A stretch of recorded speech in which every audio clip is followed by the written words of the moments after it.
today's sermon, the Kingmakers, but that's not going to make any sense until I get to it later in the sermon. The last 10 minutes of the sermon are actually about the title. But first, I want to give you some background. How many of you have seen any of the Chosen series, Dallas Jenkins? A lot of you. I encourage you to do this. Every once in a while, I'll hear some biblical perfectionist person say, I don't like the Chosen for this or that. Listen, no movie has ever been made that gets everything exactly right, and you're always filling in the blanks a little bit. You can't just get up there and read the Bible the whole time. But the thing that I like the most about The Chosen, and I realize like they come from the same tribe training, the main producers of it came from the main tribe training system that I did. And so what they do in these movies, I don't know if you've caught it before, but they usually spend about half of the episode given the background, historical background, cultural context before it even gets to the biblical story. And that's the reason a lot of people don't like it. They were like, oh, they got all this extra stuff. They don't just tell the Bible stories. Well, what The Chosen does so well is, and almost everything I see them do, like that's exactly the way it would have been, what we understand from history, is they're setting it up so you can understand why the biblical story has such significance and what it means, what it would have meant to the readers of their day, to the culture of their day. And so I love how they do that background, and it's exactly, I mean, you're still going to church here, it's exactly how I preach. A lot of times we'll be coming to a biblical passage. Today we're in John chapter 6, if you want to go ahead and turn there. But I'm going to be spending some time doing some background from other passages first, so that when we get to John chapter 6, you can read it and you're like, oh, well, of course that's what it means, okay? So let's get into it. Here we go. We're going back to the book of Exodus, where the people of God are exiting, that's why it's called Exodus, they are exiting Egypt, and they are enjoying their Independence Day. That's what Passover is. Anytime you see in the Bible, and I just love how these just happen to fit in for this weekend, but it's passage we're looking at, is whenever you see the Passover was at hand, if we're reading it through Jewish lenses, what that means is it's July the 4th weekend. Y'all, you get that idea? It's their Independence Day. It's their July 4th. It's their Cinco de Mayo. It's their Juneteenth, right? It's the idea their culture has. This was the day that we celebrate our freedom, okay? And so they celebrate their July 4th, Passover. It's in the spring every year. They celebrate their exiting out of Egypt to become an independent nation, okay? And as Moses is setting up 2 million people out in the desert, he's trying to do it all himself. And the people weren't super educated and they weren't well trained. And he's trying to hear all their cases and run the law and all the organization. And finally his father-in-law, Jethro, comes to him and says, man, what you're doing is not good, Moses. It's not good. You got to change the way you're doing this or you'll kill yourself. And everybody's going to be upset because no one man can do it all.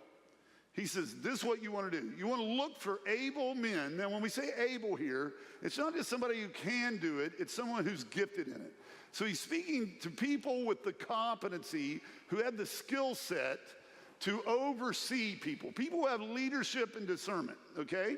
So first of all, you're looking for competency, but they also have to have good character and conviction. They got to understand who God is. So men who fear God, but they're also men of great character. They're trustworthy, and they hate a bribe.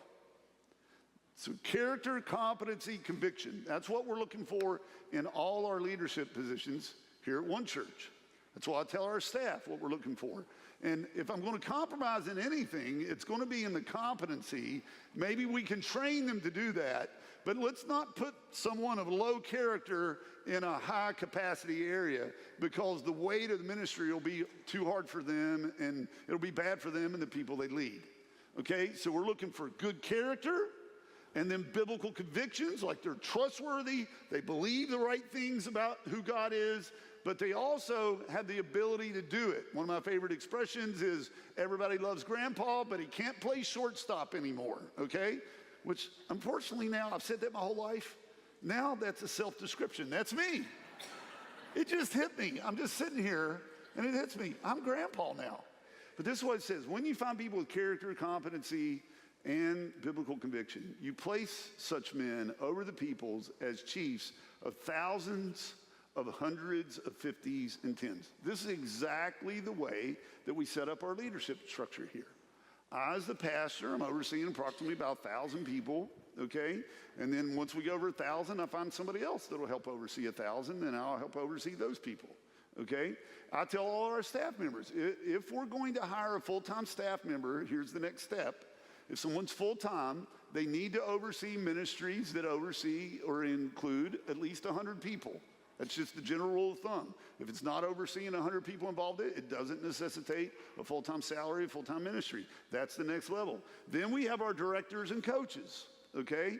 The directors oversee coaches who oversee a group of 50 people. Like you might oversee leaders who lead a group of 50 people. And then you've got your leaders, your sergeants on the ground, the people that lead tens, like the people who lead the nursery area. The nursery leader, they've got 10 volunteers that help watch the babies back in there. And so why are we organized? Why is that our leadership pipeline? When we see someone has a competency to lead 10 people, then we say, hey, maybe they could lead or maybe they could teach a group of 50. And then can they lead 50 or teach 50 well? And if so, will hundreds listen to them teach? And can they lead hundreds of people? The leaders, can they lead the leaders of 50s and leaders of 10? And then if we see they can do that, then they're ready maybe to be a campus lead pastor.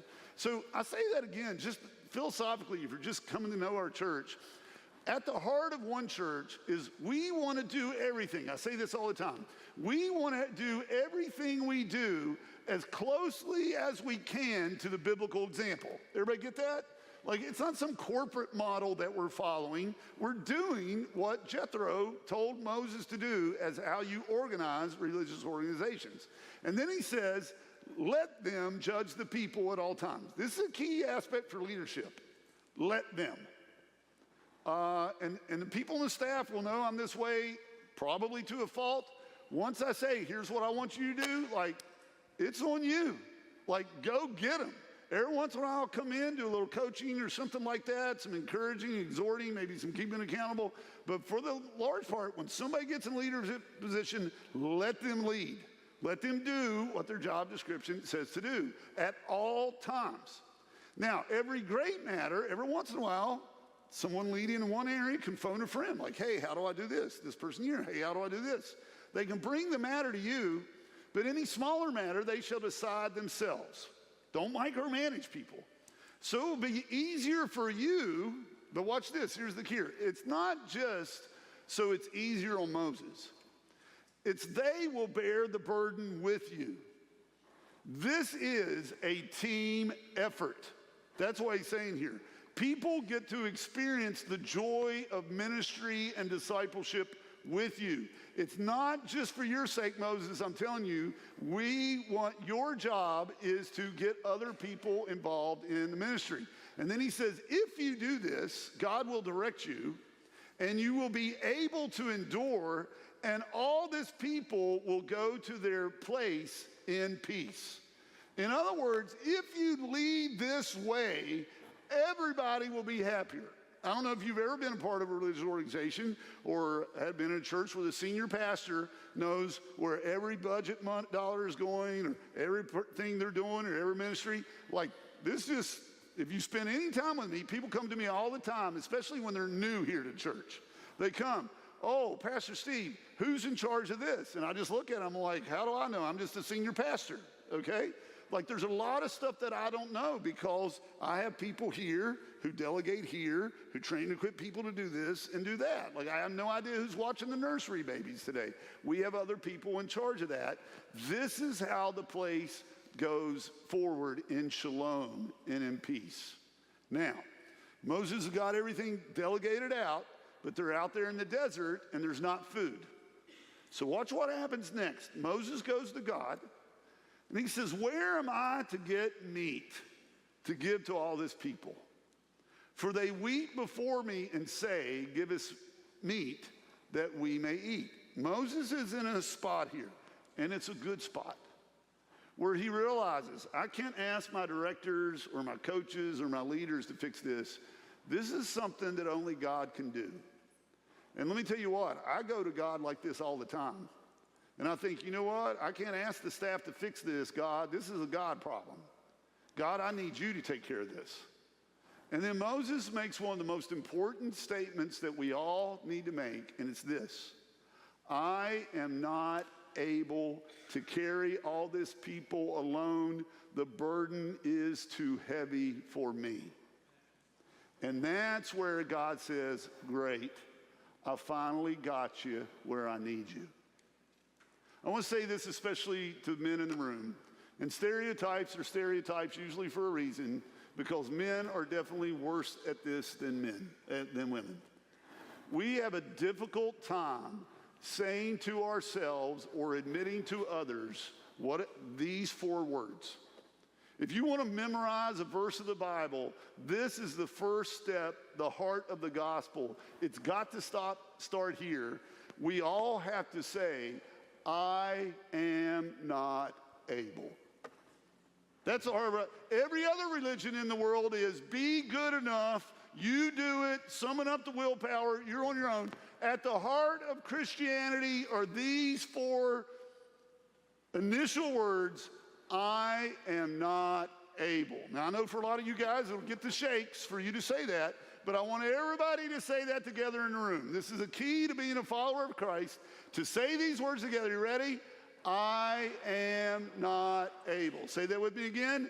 I am not able. Tell somebody next to you, you are not able. All right? You can tell them I'm not able. Good for you.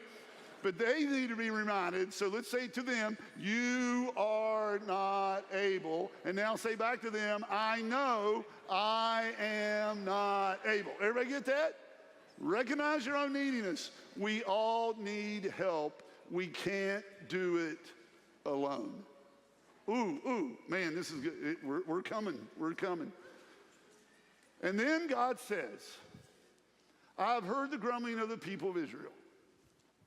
Now, did God know the people were grumbling before Moses came to God and said the people were grumbling? Watch this. God didn't act to answer Moses' problem until Moses first realized he couldn't fix his own problem. You get that?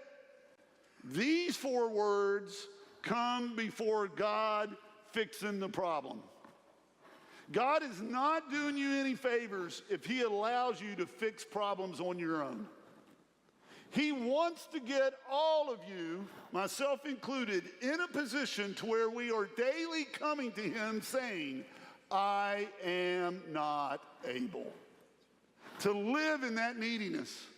And so God says, okay, thanks. Those were, thank you, Moses. Those were the words I was waiting to hear. So now you can say to the people, at twilight you shall eat meat, and in the morning you shall be filled with bread. Then you shall know that I am the Lord your God. I am your provider. This is Christianity 101. We admit our neediness, and then we trust God to provide for us what our needs are. And in the evening, quail came and covered up the camp. And in the morning, dew lay around the camp. And when the dew had gone, there was this face, there was on the face of the wilderness a fine flake-like thing, little flakes, fine as frost on the ground. And when the people of Israel saw it, they said to one another, what is it? And that literally, the Hebrew word for what is it is manna. Like, what is this? Manna. For they did not know what it was. And Moses said to them, it is the bread that the Lord has given you to eat. So that's the picture it's painting here, is that God will provide for his people their needs once they realize they are in need and they can't fix it on their own.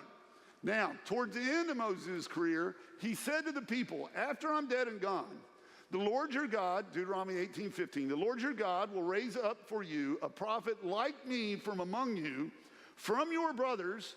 It is to him you shall listen. And there's never another prophet like Moses until we get to the time of Jesus. Now, that takes us up to where we were a couple of weeks ago. That's the chosen opening scene, okay? Now, where we left off a few weeks ago, Jesus at the pool of Bethesda. There's a man who had been crippled his whole life. When he goes to the man who's been crippled for 38 years, Jesus asks him a question, which is what? do you want to be healed? And then the guy starts making a bunch of excuses. Again, why does Jesus say to him, do you want to be healed? He's trying to get the guy to recognize his own neediness. He's like, I don't have anybody else to help me. I can't get in here or whatever. Jesus is like, no, I want to help you. Do you want to be healed? That's the key. If somebody doesn't realize they need God to intervene in their life, God's probably not going to do it. And so after he heals the guy, he goes, and Jewish leaders say, what's he doing healing on the Sabbath? They come and complain to Jesus, what are you doing having that guy carry his mat? And Jesus is like, man, I can do it because it's light work for me because I'm God. John chapter 5, verse 18, it says, this is why the Jews were seeking all the more to kill Jesus, because not only was he breaking the Sabbath, he was even calling God his own Father, making himself equal with God. And then later Jesus says to them, after they rejected him, he says, you search the scriptures because you think that in them you have eternal life. And it is they that bear witness about me. Yet you refuse to come to me that you may have life. Here's my question. Why do they refuse to come to Jesus? Why do they refuse to come to Jesus for their salvation? Because they would have to admit that they can't get to heaven by following the rules on their own. That's why they refuse. They will not say the 4 words. What are the 4 words? I am not able. You refuse to say the 4 words. So Jesus is like, that's it, boys, I'm done with you. So after this, Jesus went away. This is in 32 AD. There's only a year of Jesus' life yet. We're coming up to the next to last Passover of his life. Jesus went away to the other side of the Sea of Galilee, which is the Sea of Tiberias. We'll talk more about that sea next week. Big story. And a large crowd was following him because they saw the signs that he was doing on the sick. Now, were they following because they loved his sermons?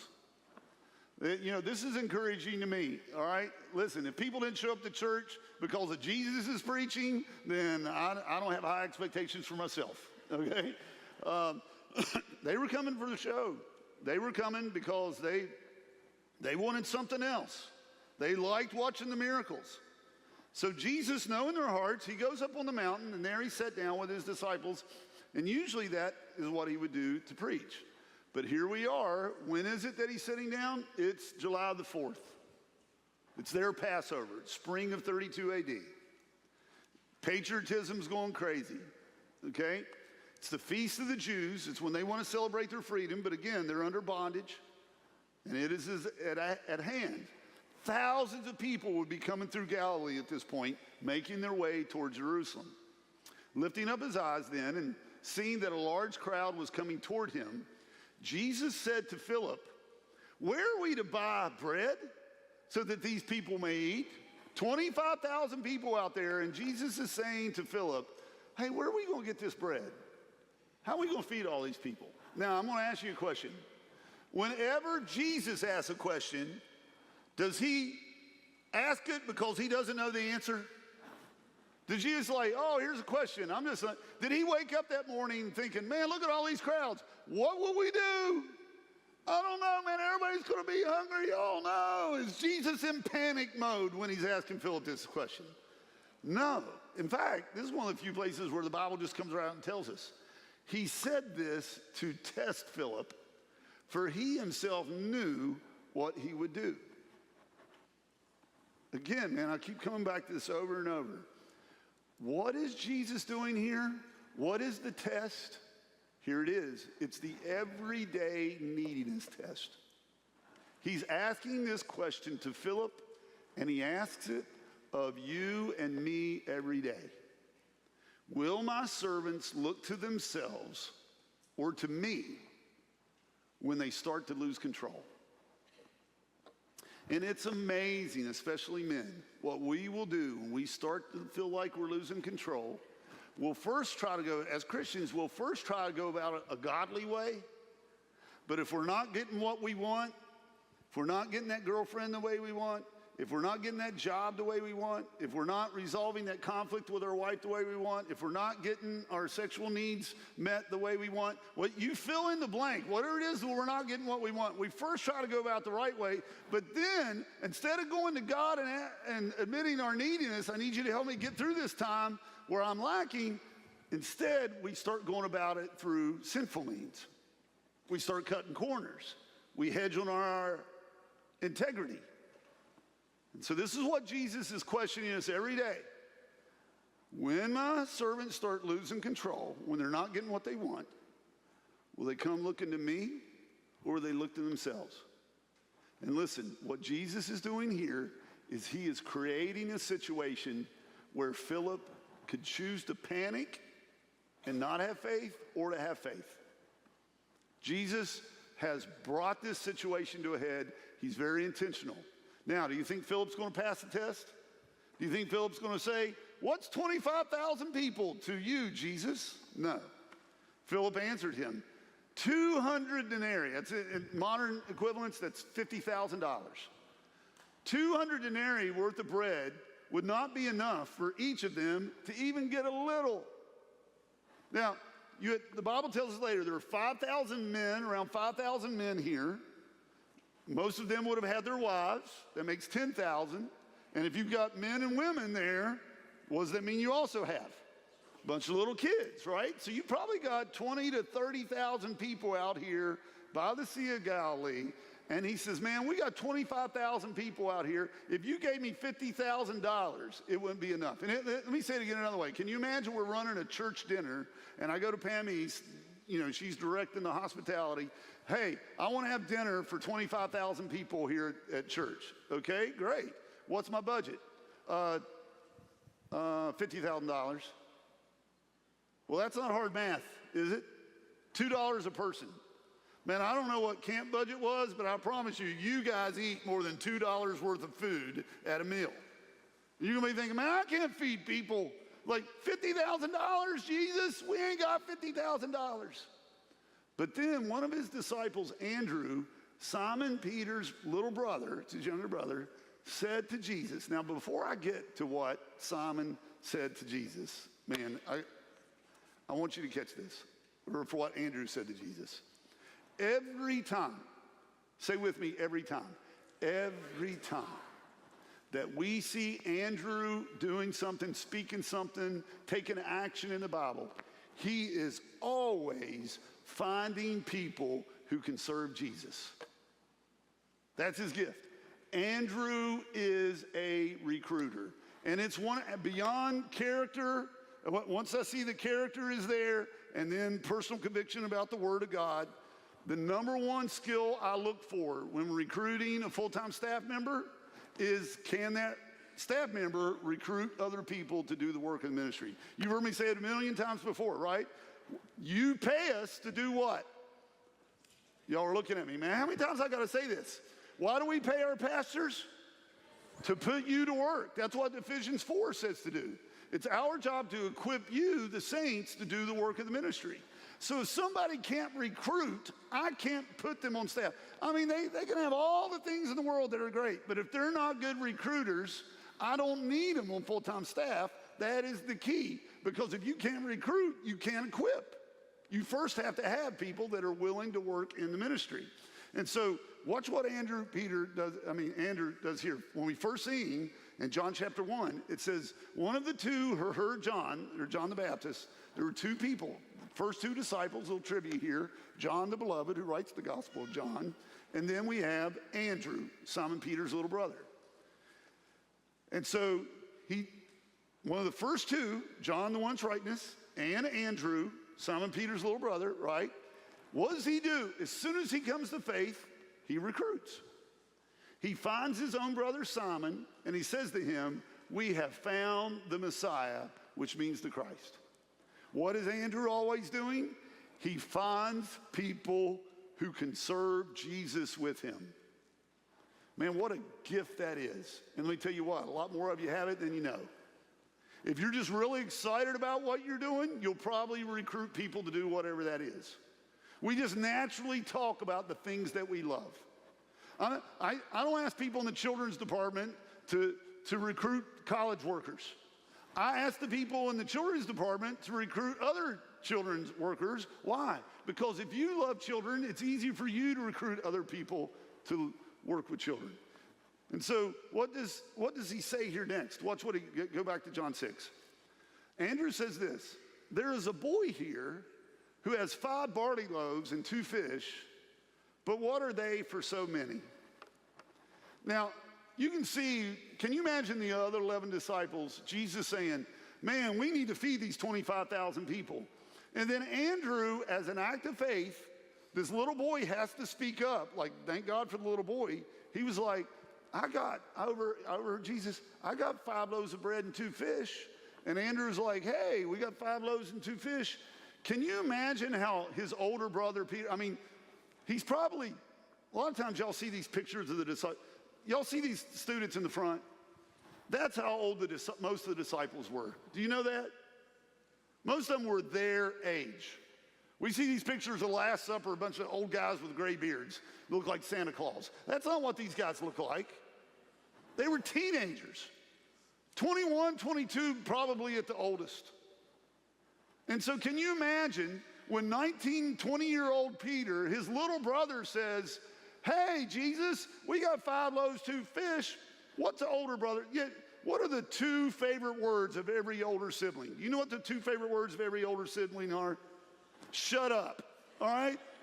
Like as soon as the baby comes out of the womb, the older brother says to the younger brother, shut up. You just get used to this, shut up. What do you know, stupid? You know, like, that's what older brothers say. Can you imagine what Peter said? Like, Andrew, gosh, you're an idiot. Why don't you just shut your mouth? But listen, this is what the other disciples struggled with totally, and Andrew struggled a little bit. And this is the heart of people who are bad recruiters.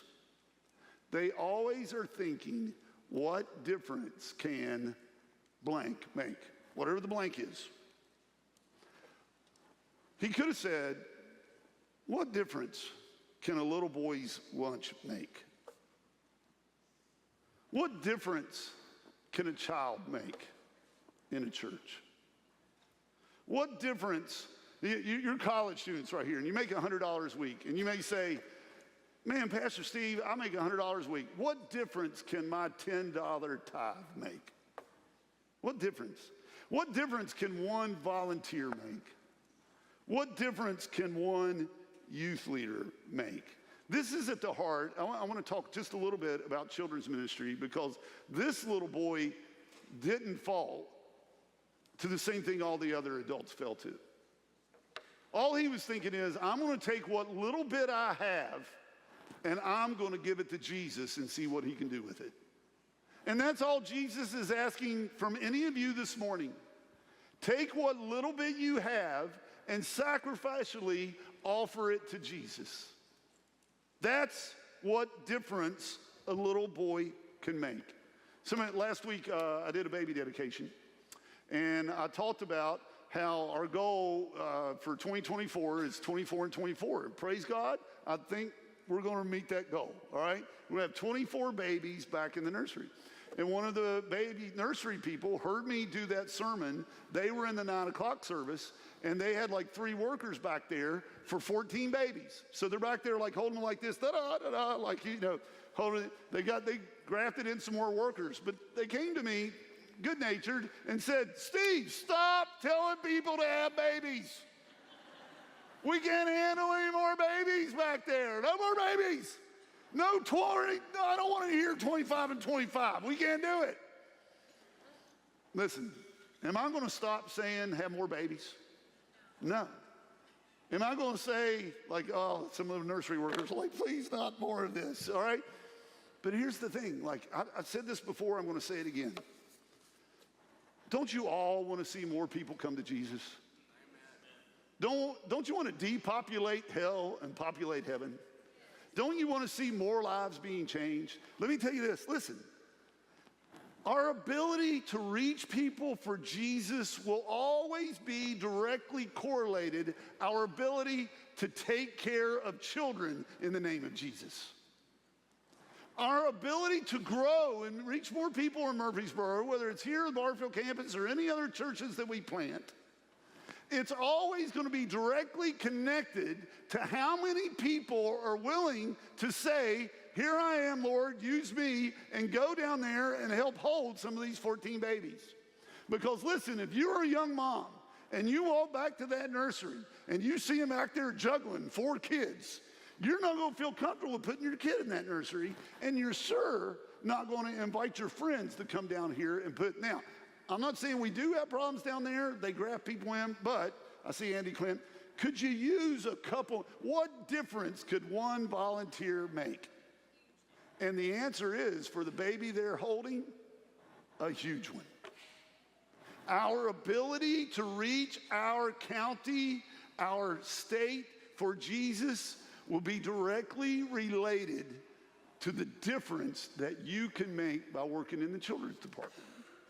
Now, I'm not going to stop there. Okay, I'm not going to stop there. I'm going to ask you a question. Everybody get a partner?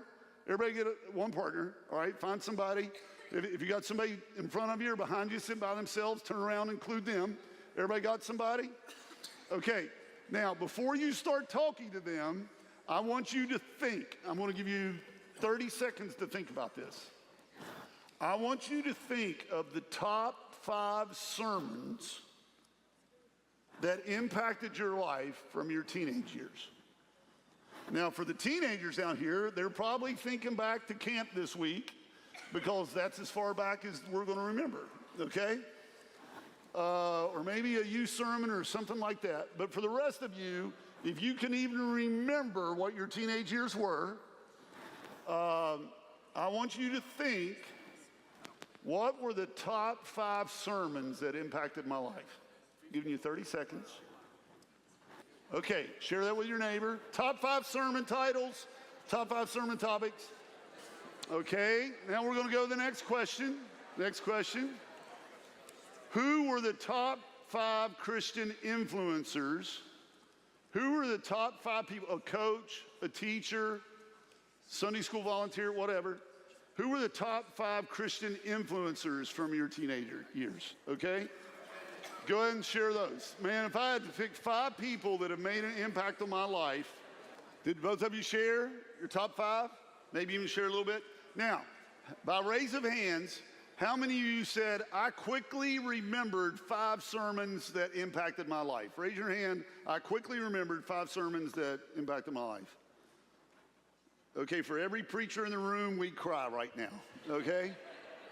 I had 2 hands in the first service, not one of you? Okay.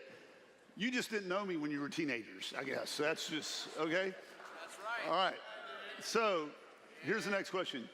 How many of you, it was easy to name 5 people who made an impact on your life? Raise your hand. You could think of 5 people pretty quickly. Almost every hand went up in the room.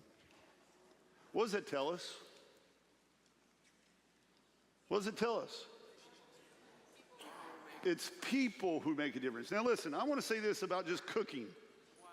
I can't remember individual meals that I know my mom made chicken delight. That was one of my favorites back in the day, or stuff like that. She would make some good lasagna or whatever. But the actual days she made those, and they were like, oh, that impacted my life. She made chicken delight today. No, but you know how I do remember? A mother who cooked for me.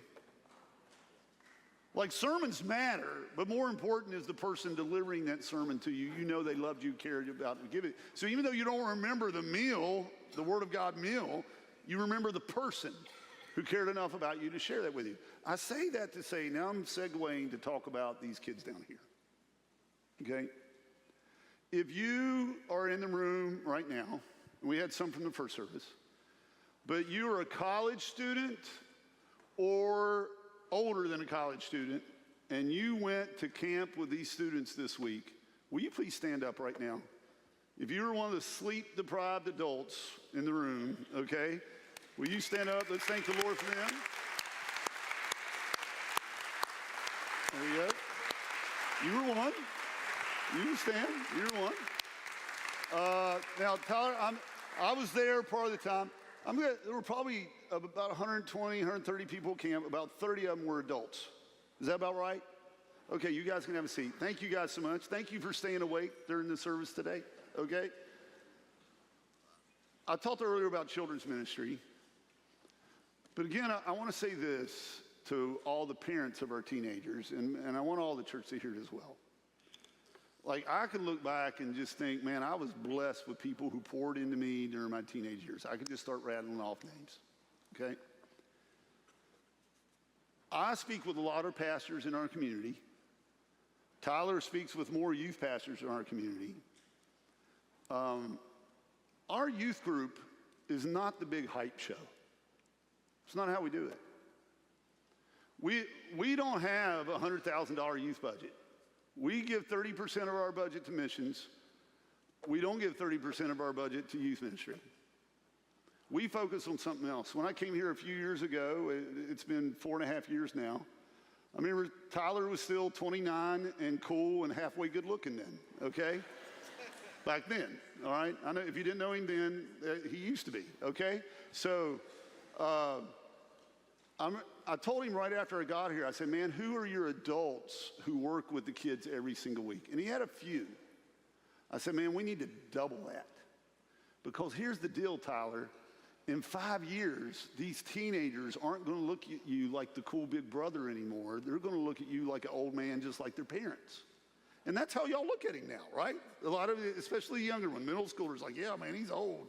He's grandpa, can't play shortstop, okay?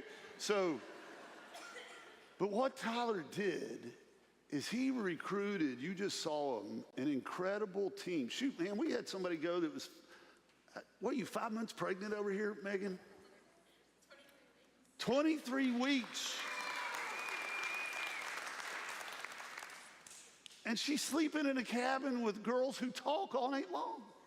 Let me rephrase that. She's laying in a bed in a cabin with girls who talk all night. Probably not sleeping very much.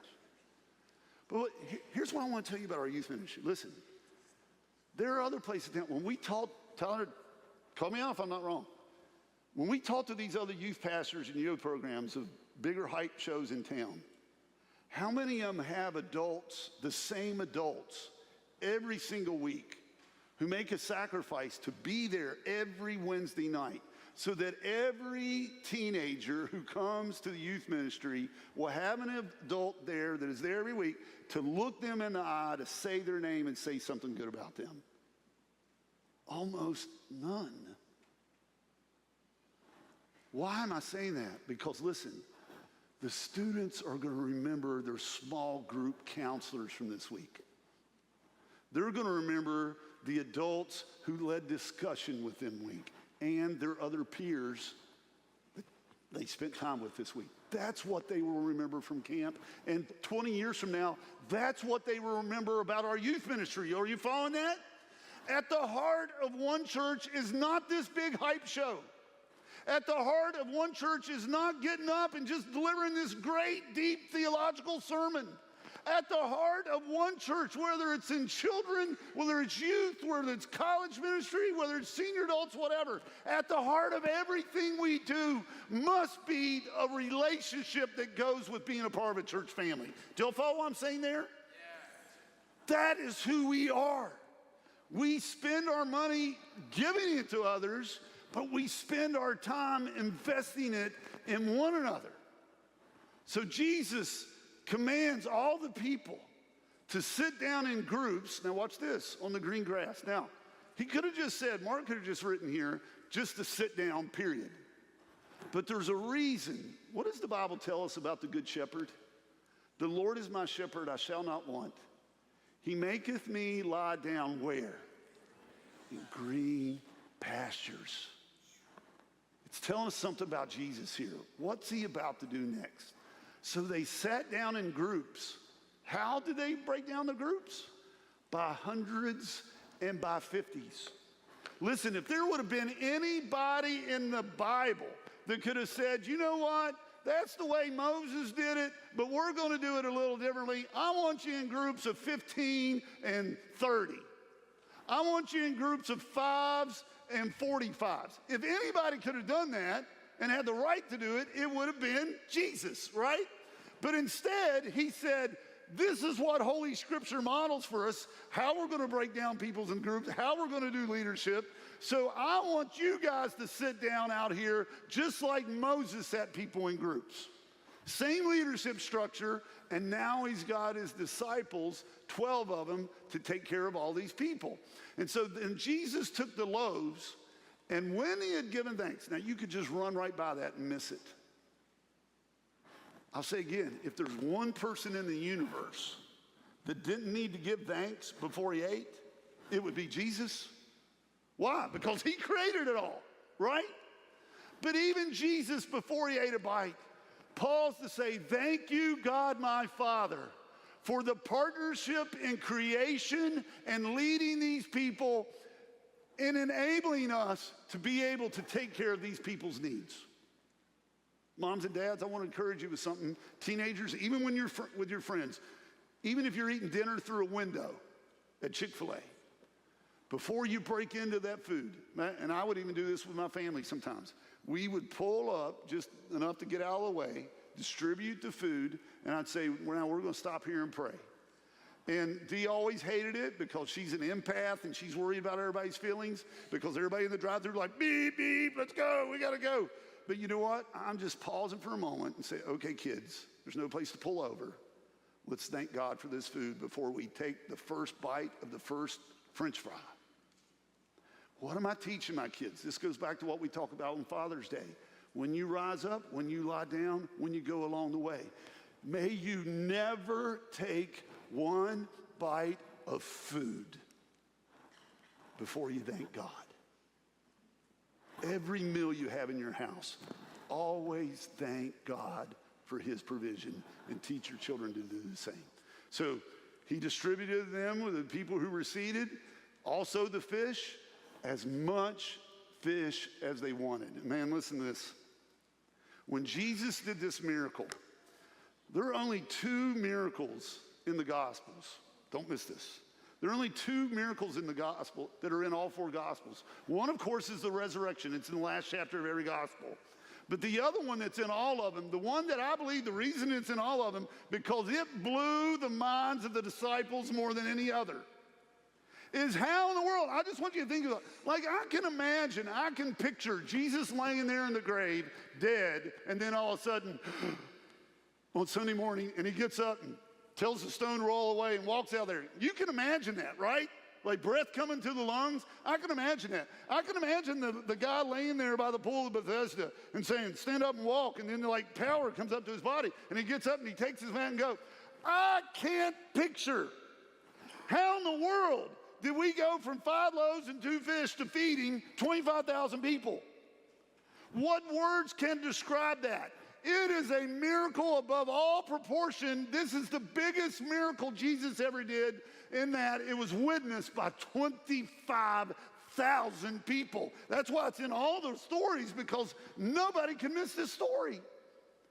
The word is going to spread like crazy. These are fish. Listen, this is the #1 reason why. I'm not saying it's a primary issue, but for me, that's why if someone said, well, I just have a hard time imagining how God could create the earth in 6 literal 24 hours a day. Let me tell you what, when I look at this miracle, Jesus is creating adult fish that were never in the water. This is the first time that it ever happened in history, fish that had never been in water. He created bread that had never once been seed growing up into wheat or barley, ground up. It was never even in the oven. Do you follow that? How is this possible, what Jesus did here? Listen, this is why I say, like, did Jesus need 6 24 hours a day? No. He could have just said, let there be light, and boom, it was all there. That is the power of our God. And the people see it, and they're like, what just happened here? And the disciples, as they're carrying the baskets around, like people take stuff, and the amount of food just keeps coming. It is an absolutely, almost unbelievable miracle. It takes us to verse 12. It said, and when they had eaten their fill, he told his disciples, gather up the leftover fragments, that nothing may be lost. And he's teaching them a lesson. And so they gathered them up, and it filled 12 baskets. Just to remind the disciples, listen, even after you give sacrificially to others, we're going to eat last, but your basket's not going to run out. That's the fear when we say, I'm not able.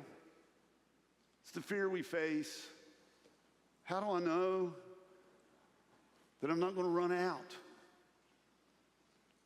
How am I going to be able to lead my family? How am I going to provide? Jesus is saying, pick up the extras so they can know you're never going to run out, boys. And when the people saw the sign that he had done, they said, this is indeed the prophet who is coming to the world. This is Deuteronomy 18. This is the Moses. This is the one who gives us bread in the wilderness. He's the one Moses spoke of. And so all I'm seeing, Jesus is like, that's awesome. I'm glad you guys get it. But watch what happens next. Perceiving then that they were about to come and take him by force to make him king, Jesus withdrew again to the mountain by himself. Hey, let me make this point here. I don't make Jesus do anything. Let's make sure we understand the relationship here. You're not the boss of the king. The king is the boss of you. This is something that we've struggled throughout world history, is this idea that we as human beings can be the kingmakers, and it's true from a political standpoint. What is a kingmaker? I talked about this before with the Magi, the guys with the astrological charts that could help control the people. The kingmakers are a group of people or an individual person who has great influence on politics, either by using their money, political influence, religious influence, military might. And the kingmakers are people, for whatever reason, maybe they're not from the royal bloodline or some other excuse, but they're the people who realize, I can't be the king, but I can use my influence to choose a king that'll give me what I want. The Magi were that. There was a guy from British history, a guy named Richard Neville. He was the first guy who got the English title Kingmaker. He was the Earl of Warwick in the 15th century. And he didn't like King Henry VI. So he decided to throw all his money and military might and get his nobles to put King Edward IV as the king. But after King Edward IV was in there for a few months, he said, man, better the devil we knew. He threw out King Edward IV and put King Henry VI back in. That's what we're always looking for, is a king who will give us what we want. And this is what we see with Louis Nicolau back with George Washington. He wrote a letter. We still have this letter. I don't know if you knew this part about American history, but after we won the War of Independence in 1782, this colonel wrote to George Washington and said, man, we still haven't been paid. All our soldiers still haven't been paid from our time served in the army.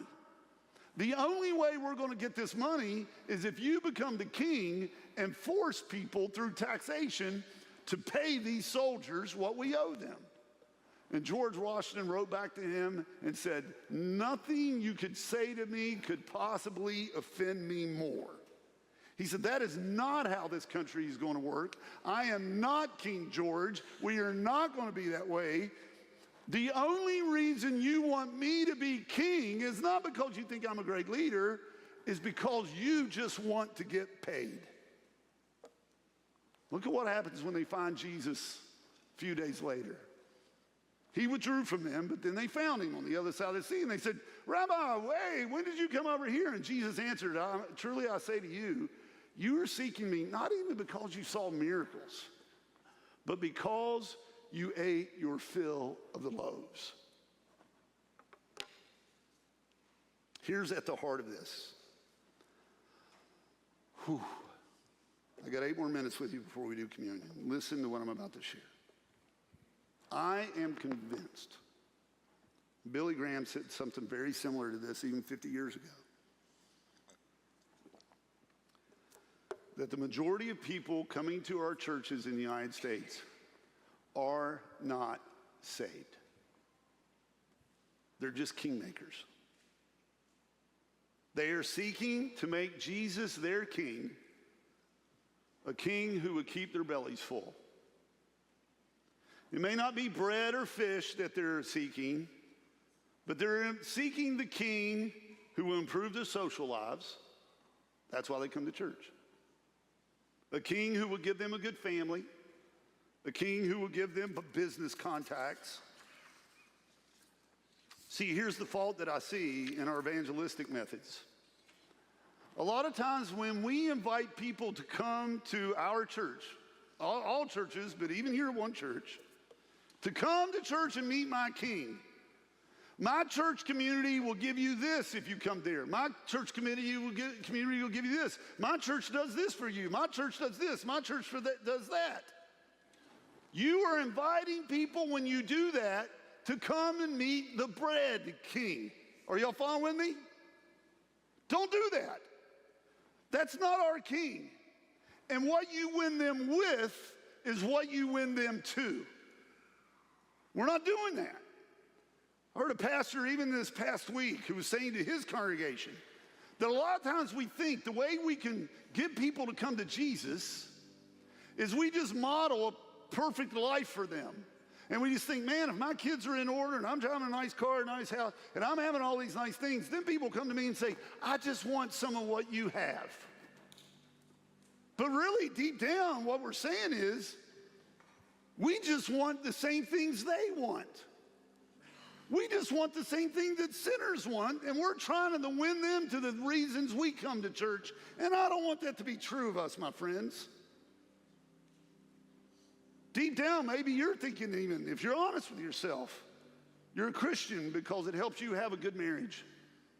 A passionate relationship helps you find somebody that you can be intimate with. Come to Jesus and you can have a well-paying job. Come to Jesus, he'll give you that nice house on the mountain or by the stream. Come to Jesus, he'll give you kids who are obedient and make good grades. Come to Jesus, you can get your 2 days off a week because we all know the Bible says you have to have 2 days off a week. Come to Jesus and you can have an Instagram-worthy social life. Come to Jesus and you can still have that $300 country music ticket and go take your kids and listen to songs and lyrics celebrating drunkenness and sexual immorality. Woo! That's the life. Come to our church. You can have it all.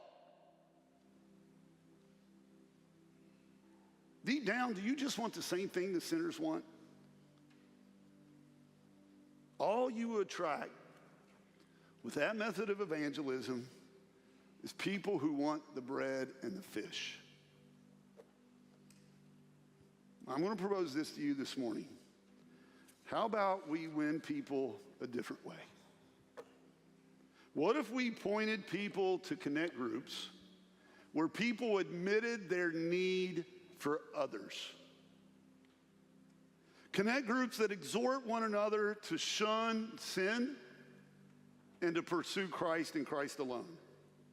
What if we had a faith community that values committed and faithful marriages, biblical marriages, families who spend time in the Word every single day?